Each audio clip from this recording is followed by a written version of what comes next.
Hello students. आज का topic है एक्टिवेटिंग एंड डीएक्टिवेटिंग ग्रुप्स, यानी सक्रिय कारक और निष्क्रिय कारक समूह। यह जैसा कि आपको पता है एरीन्स व एरोमेटिसिटी चैप्टर में आता है। तो उससे पहले हम कुछ पॉइंट्स को ध्यान में रखते हैं जिससे हम इसे समझ पाए। जैसा कि हम पहले भी बता चुके हैं कि बेंजीन में उसके तल के ऊपर व नीचे इलेक्ट्रॉन क्लाउड होता है और यह इलेक्ट्रॉन क्लाउड इलेक्ट्रॉन स्रोत का काम करता है। अतः इसी कारण से इसमें इलेक्ट्रोफिलिक सब्स्टिट्यूशन रिएक्शन होती है, यानी इलेक्ट्रॉन स्नेही अभिक्रियाएं होती हैं। अब बात यह आती है कि यदि बेंजीन रिंग पर कोई ग्रुप जुड़ा हुआ हो तो वह नेक्स्ट इनकमिंग ग्रुप को, यानी दूसरे आने वाले ग्रुप को कहां लाएगा और पुनः रिएक्शन आसान होगी या नहीं होगी, इस चीज को हम आप समझेंगे। यदि बेंजीन रिंग पर जुड़ा हुआ प्रतिस्थापी या सब्स्टिट्यूएंट बेंजीन रिंग की इलेक्ट्रॉन डेंसिटी को बढ़ाता है तो उसे हम एक्टिवेटिंग ग्रुप या सक्रिय कारक ग्रुप कहते हैं।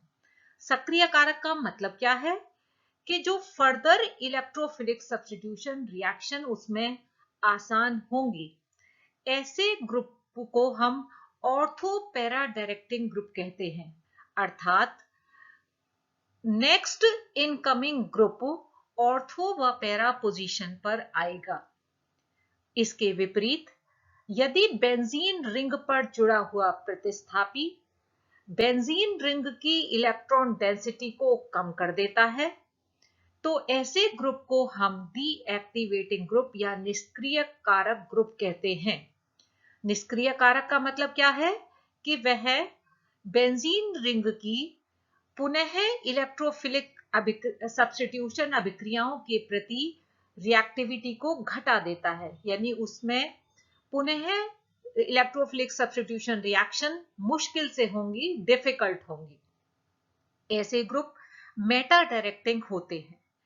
अर्थात जो नेक्स्ट इनकमिंग ग्रुप है, यदि वैसे तो मुश्किल से आएगा और यदि आ भी गया तो वो कहां आएगा, मेटा पोजीशन पर आएगा। अब हमने यहां पर दो बातें बताई हैं, या तो बेंजीन रिंग की इलेक्ट्रॉन डेंसिटी बढ़ेगी या बेंजीन रिंग की इलेक्ट्रॉन डेंसिटी घटेगी। किससे? बेंजीन रिंग पर जुड़े हुए प्रतिस्थापियों के कारण। अब बात यह आती है इलेक्ट्रॉन डेंसिटी बढ़ती या घटती कैसे है। किसी भी ग्रुप में तीन इफेक्ट्स होते हैं, जैसा कि हम पहले बता चुके हैं। इसके यूनिट फर्स्ट में हमने इसके बारे में बताया था कि किसी भी ग्रुप, कोई भी ग्रुप अपने इंडक्टिव इफेक्ट यानी प्रेरण प्रभाव, हाइपर कंजुगेटिव इफेक्ट या अतिपर संयुग्मन प्रभाव और मीजोमेरिक प्रभाव द्वारा रिंग पर इलेक्ट्रॉन डेंसिटी बढ़ा या घटा सकता है। यदि इंडक्टिव इफेक्ट माइनस होगा उस ग्रुप का, या माइनस एच होगा या माइनस एम होगा, तो इलेक्ट्रॉन डेंसिटी घटेगी और ऐसे ग्रुप डीएक्टिवेटिंग ग्रुप या निष्क्रिय कारक ग्रुप कहलाते हैं।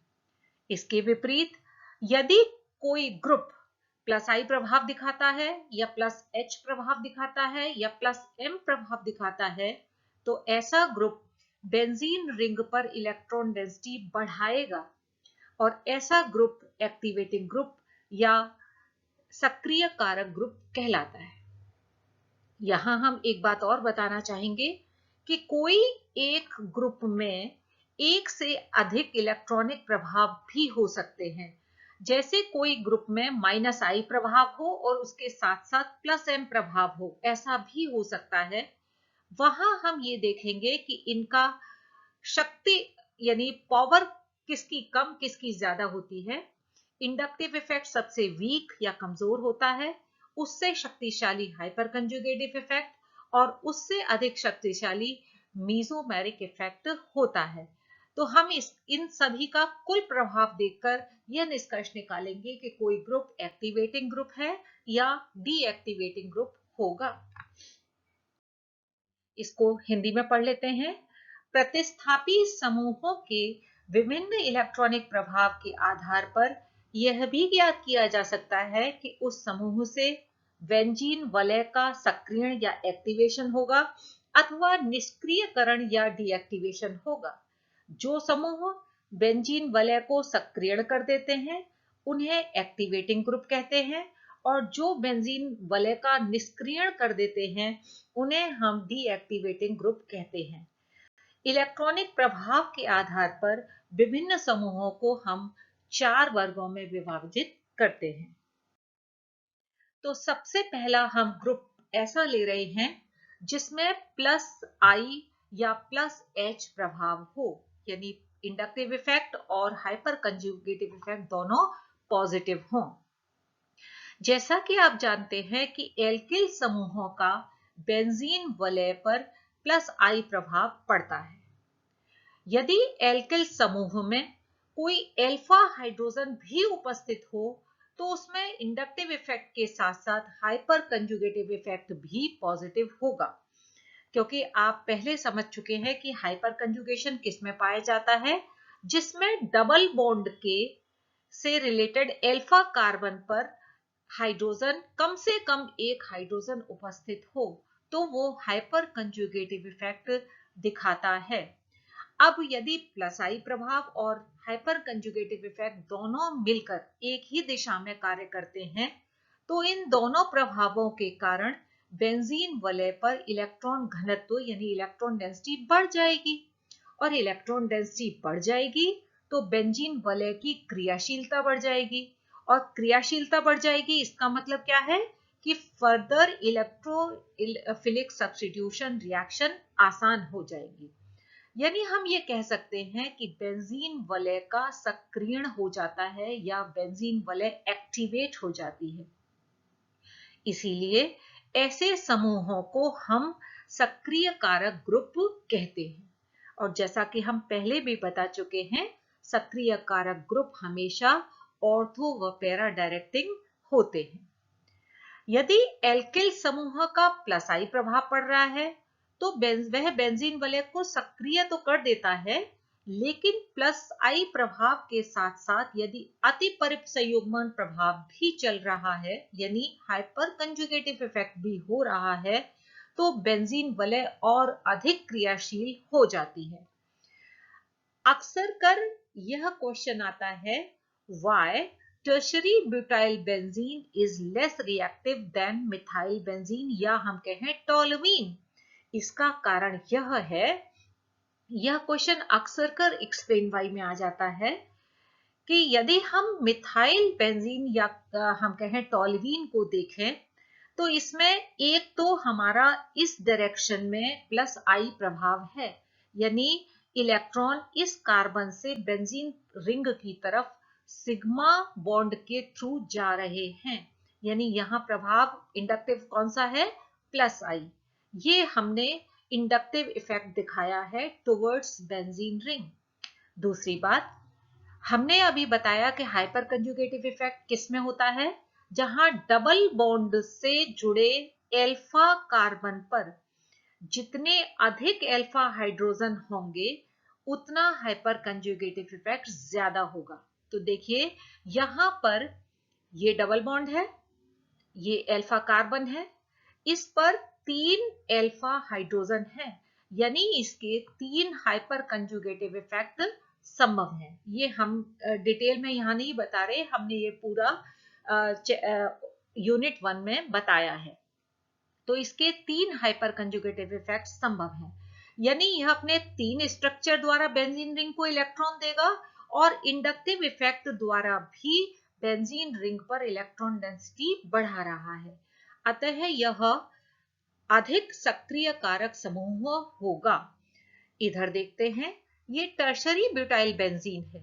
यहां पर इंडक्टिव इफेक्ट तो पॉजिटिव है, +I है, लेकिन इसमें हाइपर कंजुगेटिव इफेक्ट नहीं है, क्योंकि यहां डबल बॉन्ड है, इसका ये अल्फा कार्बन है, इस अल्फा कार्बन पर कोई हाइड्रोजन नहीं है, तीनों मिथाइल ग्रुप लगे हुए हैं, अतः इसमें हाइपर कंजुगेटिव इफेक्ट नहीं होगा। इस कारण से यानी हम कह सकते हैं इसमें तो प्लस आई व प्लस एच दोनों प्रभाव से मिथाइल ग्रुप बेंजीन रिंग पर इलेक्ट्रॉन डेंसिटी बढ़ा रहा है, जबकि टर्शरी ब्यूटाइल बेंजीन में केवल प्लस आई प्रभाव है, अतः यह टोल्यूइन की तुलना में कम क्रियाशील होगा। अब हम देखते हैं माइनस आई प्रभाव वाले ग्रुप या जिसमें माइनस एच भी संभव हो। यह है हमारा ये ग्रुप लगा हुआ है, यानी CCl3 try chloro methyl group यहां पर लगा हुआ है। तो इसमें माइनस आई प्रभाव होगा, क्योंकि यहां से इलेक्ट्रॉन इधर की तरफ जाएंगे और यहां से इलेक्ट्रॉन इधर जाएंगे, तो यह प्रभाव कहलाता है माइनस आई प्रभाव। तो यानी हम कह सकते हैं CCl3 समूह तीव्र माइनस आई प्रभाव डालता है। इसके कारण बेंजीन रिंग की इलेक्ट्रोफिलिक प्रतिस्थापन अभिक्रियाओं के प्रति क्रियाशीलता कम हो जाती है। ऐसे समूह निष्क्रिय कारक समूह कहलाएंगे और ऐसे समूह मेटा डायरेक्टिंग होते हैं। इसे हम हाइपर कंजुगेटिव इफेक्ट से भी समझा सकते हैं। वह प्रभाव टोल्यूइन के जस्ट रिवर्स होता है। जैसे आप देखिए, पहले में ये इलेक्ट्रॉन CS3 वाले यहां से यहां आए थे और यहां से यहां आए थे टोल्यूइन के केस में, लेकिन यहां पर क्या होगा, इलेक्ट्रॉन क्या होगा, यहां से यहां आएगा और इधर से इधर आएगा, तो क्या होगा, इस जगह पर पॉजिटिव चार्ज आ जाएगा, इसी तरह से यहां पर पॉजिटिव चार्ज आ जाएगा और इसी तरह से यहां पर पॉजिटिव चार्ज आ जाएगा। इस कारण बेंजीन रिंग कम इलेक्ट्रॉन डेंसिटी की हो जाती है और धनावेश कहां आ रहा है, ऑर्थो एंड पैरा स्थिति पर धनावेश आ रहा है। तो यदि इलेक्ट्रोफाइल अटैक भी करेगा तो मुश्किल से कर पाएगा, और यदि कर भी पाया तो कहां अटैक करेगा, ऑर्थो एंड पैरा पोजीशन के तुलनात्मक रूप से अधिक इलेक्ट्रोनेगेटिव मेटा पोजीशन पर करेगा। देखिए, यहां पर मेटा पर कोई चार्ज तो नहीं है, निगेटिव चार्ज होता तो बहुत आसानी से होता, लेकिन ये जो मेटा स्थितियां हैं यह ऑर्थो व पैरा की तुलना में अधिक ऋणात्मक है। भाई इस पे तो पॉजिटिव चार्ज आ गया, तो हम क्या कहेंगे कि ऑर्थो पैरा की तुलना में मेटा स्थिति अधिक ऋणात्मक है, अतः यदि इलेक्ट्रोफाइल आएगा भी तो कहां आएगा, मेटा स्थिति पर आएगा। इसलिए ऐसे ग्रुप जो निष्क्रिय कारक ग्रुप होते हैं वह मेटा डायरेक्टिंग होते हैं। अब हम लेते हैं जिसमें माइनस आई प्रभाव व माइनस एम प्रभाव हो। दोनों माइनस हैं, अतः दोनों ही मिलकर बेंजीन रिंग की इलेक्ट्रॉन डेंसिटी को कम कर देंगे, जिसके कारण ऐसे ग्रुप निष्क्रिय कारक यानी डीएक्टिवेटिंग ग्रुप होंगे और साथ में कैसे होंगे, मेटा डायरेक्टिंग। देखिए यहां पर हम देख रहे हैं nitrogen is more electronegative than carbon, अतः इसका इंडक्टिव इफेक्ट का डायरेक्शन कार्बन से नाइट्रोजन की ओर होगा। हम बता दें कि इंडक्टिव इफेक्ट सिग्मा इलेक्ट्रॉन्स में होता है, यानी सिग्मा बॉन्ड में होता है, जबकि मीसोमेरिक इफेक्ट पाई बॉन्ड में होता है। तो यहां देखिए सिग्मा बॉन्ड में ये कौन सा इफेक्ट आया, माइनस आई इफेक्ट, इसीलिए हमने इसको ऊपर की डायरेक्शन में दिखाया है। अब हम इसका मीसोमेरिक इफेक्ट देखते हैं। इलेक्ट्रॉन यहां से यहां ट्रांसफर होगा, तो ये इलेक्ट्रॉन यहां से यहां ट्रांसफर होगा, जिसके कारण यहां पर पॉजिटिव चार्ज आएगा। अब इसमें रोटेशन ऑफ इलेक्ट्रॉन्स होगा, तो पैरा पोजीशन पर और ये दूसरी ऑर्थो पोजीशन पर भी पॉजिटिव चार्ज आ जाता है। यानी हम ये कहेंगे कि नाइट्रो ग्रुप के -I व -M प्रभाव के कारण बेंजीन रिंग पर ऑर्थो एंड पैरा पोजीशन पर इलेक्ट्रॉन डेंसिटी कम हो जाती है। तो पहली बात तो यह डीएक्टिवेटिंग या निष्क्रिय कारक ग्रुप होगा, और दूसरा यह मेटा डायरेक्टिंग होगा, क्योंकि मेटा पोजीशन ऑर्थो व पैरा की तुलना में अधिक ऋणात्मक है।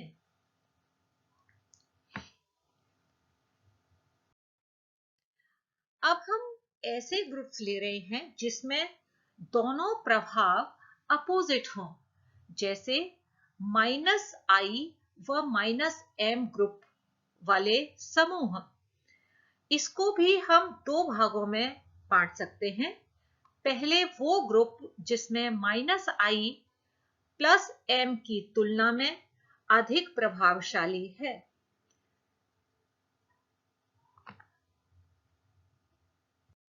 तो हम यहां देख रहे हैं क्लोरोबेंजीन। देखिए, इसमें chlorine is more electronegative than carbon, यानी इसमें इंडक्टिव इफेक्ट कैसा होगा, -I, यानी इसकी डायरेक्शन हमने कार्बन से क्लोरीन की तरफ दिखाई है। लेकिन इसमें लोन पेयर ऑफ इलेक्ट्रॉन भी होते हैं, अतः यह लोन पेयर ऑफ इलेक्ट्रॉन इस तरह से मूव होंगे, यानी इसमें मीजोमेरिक इफेक्ट +M होगा। तो देखिए, यहां से इलेक्ट्रॉन यहां मूव किए और यहां से यहां, तो इस तरह से ऑर्थो पोजीशन पर नेगेटिव चार्ज आ जाएगा। फिर मूवमेंट ऑफ इलेक्ट्रॉन होगा तो नेगेटिव चार्ज पैरा पोजीशन पर आएगा और फिर इधर सेकंड ऑर्थो पोजीशन पर आएगा। इस प्रकार उपर्युक्त अनुनादी संरचनाओं को देखते हुए हम कह सकते हैं +M प्रभाव के कारण ऑर्थो व पैरा स्थितियों पर ऋणावेश आ जाता है। फलतः आने वाला इलेक्ट्रोफाइल ऑर्थो व पैरा पोजीशन पर ही जुड़ेगा। अतः ऐसे समूह ऑर्थो व पैरा निर्दिष्टकारी या ऑर्थो पैरा डायरेक्टिंग होते हैं, लेकिन तीव्र -I प्रभाव के कारण चूंकि कुल मिलाकर बेंजीन वलय में इलेक्ट्रॉन घनत्व में कमी आ जाती है, अतः यह समूह निष्क्रिय कारक या डीएक्टिवेटिंग होते हैं। इनकी इलेक्ट्रोफिलिक प्रतिस्थापन अभिक्रियाएं बेंजीन की तुलना में कम तीव्रता से संपन्न होती हैं। ये क्वेश्चन भी एक्सप्लेन वाई में आता है कि क्यों chlorine ortho para directing deactivating group होता है। क्योंकि अभी तक हमने आपको क्या बताया था कि यदि कोई ग्रुप एक्टिवेटिंग होता है तो वो ऑर्थो पैरा डायरेक्टिंग होता है, और यदि डीएक्टिवेटिंग होता है तो वो मेटा डायरेक्टिंग होता है। लेकिन ये एक ऐसा एग्जाम्पल है कि यह ऑर्थो पैरा डायरेक्टिंग होते हुए भी डीएक्टिवेटिंग ग्रुप होता है। तो आप कैसे एक्सप्लेन करेंगे इसे कि इसके +M प्रभाव के कारण ऑर्थो व पैरा पोजीशन पर इलेक्ट्रॉन डेंसिटी बढ़ जाती है, अतः यह ऑर्थो पैरा डायरेक्टिंग होता है। लेकिन इसमें -I प्रभाव +M की तुलना में प्रभावशाली होता है, जिसके कारण कुल मिलाकर बेंजीन रिंग की इलेक्ट्रॉन डेंसिटी में कमी आ जाती है, इसलिए यह निष्क्रिय कारक या डीएक्टिवेटिंग ग्रुप होता है। अब हम देखते हैं वह ग्रुप जिसमें -I है और +M है, लेकिन +M इज मोर पावरफुल। तो वैसे भी आपको पता है कि जो इंडक्टिव ग्रुप इफेक्ट होता है वो सबसे कमजोर होता है और मीजोमेरिक इफेक्ट सबसे पावरफुल होता है। तो यदि और वैसे भी यहां पावरफुल है तो क्या होगा, कुल मिलाकर इलेक्ट्रॉन डेंसिटी बेंजीन रिंग पर बढ़ जाएगी और साथ में यह ऑर्थो पैरा डायरेक्टिंग होगा। यानी ऐसे group ortho para directing activating group होते हैं। अब यहां हम देख लेते हैं, oxygen is more electronegative than carbon, अतः इसमें जो इलेक्ट्रॉन जो डायरेक्शन होगा -I होगा। ये देखिए एरो गलत लगा हुआ है, ये डायरेक्शन इस साइड में होगा, यानी -I है। ओके, और इसका +M प्रभाव देखते हैं, ये इलेक्ट्रॉन पेयर यहां से यहां आएगा और फिर यहां से यहां मूवमेंट होगा, यानी नेगेटिव चार्ज ऑर्थो पोजीशन पर आएगा, उसके बाद पैरा पर और उसके बाद सेकंड ऑर्थो पर, यानी ऑर्थो एंड पैरा पोजीशन पर ऋणावेश आया है। अतः इलेक्ट्रोफिलिक सब्स्टिट्यूशन रिएक्शन ऑर्थो व पैरा पोजीशन पर होंगी। इसके कारण OH group ortho para directing होता है और इस प्लस एम प्रभाव के कारण इस पर इलेक्ट्रॉन डेंसिटी बढ़ जाती है, अतः यह एक्टिवेटिंग ग्रुप होता है। अब हम कुल मिलाकर एक बार वापस चेक कर लेते हैं कौन से group ortho para directing activating group हैं और कौन से डीएक्टिवेटिंग हैं। तो देखिए CM3 यानी ये कौन सा ग्रुप है, टर्शरी ब्यूटाइल ग्रुप। जब हमने इस पर लगाया था तो हमने देखा था कि इस पर प्लस एम प्लस आई प्रभाव होता है केवल, इसमें हाइपर कंजुगेटिव इफेक्ट नहीं था। क्यों नहीं था? क्योंकि इसमें एल्फा कार्बन पर कोई भी हाइड्रोजन नहीं है, इसलिए इसमें केवल प्लस आई प्रभाव था और प्लस आई प्रभाव के कारण यह ortho para directing activating group होता है। यदि हम CHMe2 CH2Me देखें तो क्योंकि इसमें एक अल्फा हाइड्रोजन है और इसमें दो अल्फा हाइड्रोजन है, तो इसमें प्लस आई प्रभाव भी होगा और प्लस H प्रभाव भी होगा। इन दोनों के कारण ही यह ortho para directing activating group होंगे। इसी प्रकार से CH3 में 3 अल्फा हाइड्रोजन है, लेकिन ध्यान रहे कि टर्शरी ब्यूटाइल बेंजीन में क्योंकि केवल इंडक्टिव इफेक्ट है, अतः यह इन तीनों की तुलना में कम क्रियाशील होते हैं। CCl3 में माइनस आई प्रभाव था तथा माइनस H प्रभाव था, जिसके कारण यह मेटा डायरेक्टिंग डीएक्टिवेटिंग ग्रुप है। माइनस NR3, यहां पर हम एक बात बता दें, नेक्स्ट वीडियोस में हम ये और सिद्ध करेंगे कि किसी भी एटम पर यदि पॉजिटिव चार्ज होगा तो वो definitely Meta directing deactivating group होगा। यदि किसी पर पॉजिटिव चार्ज होगा, नेगेटिव चार्ज होगा, तो वो डेफिनेटली प्लस आई एक्टिवेटिंग ग्रुप होगा। तो यहां पर देखिए नाइट्रोजन पर पॉजिटिव चार्ज है, तो चाहे कुछ भी हो हमें आंख बंद करके ये लिखना है कि यह माइनस आई प्रभाव दिखाएगा और यह मेटा डायरेक्टिंग डीएक्टिवेटिंग ग्रुप होगा। NO2 को अभी हम दिखा चुके हैं, CHO में भी इसी प्रकार से होगा, यह माइनस आई व माइनस M ग्रुप है, अतः यह मेटा डायरेक्टिंग डीएक्टिवेटिंग ग्रुप होंगे। OH ग्रुप, OR, NH2, NR2, NHCOR, OCOR ऐसे ग्रुप माइनस आई व प्लस एम ग्रुप होते हैं, जिनमें minus I is weaker than plus M. तो अभी हमने सिद्ध करके दिखाया था कि ऐसे group ortho para directing activating group होते हैं। Cl और Br में हमने देखा था माइनस आई और प्लस एम होता है, लेकिन minus I is stronger than plus M, इसलिए ऐसे group ortho para directing deactivating group होते हैं। तो हमारा नेक्स्ट लेक्चर होगा ओरिएंटेशन या अभिविन्यास। Thank you.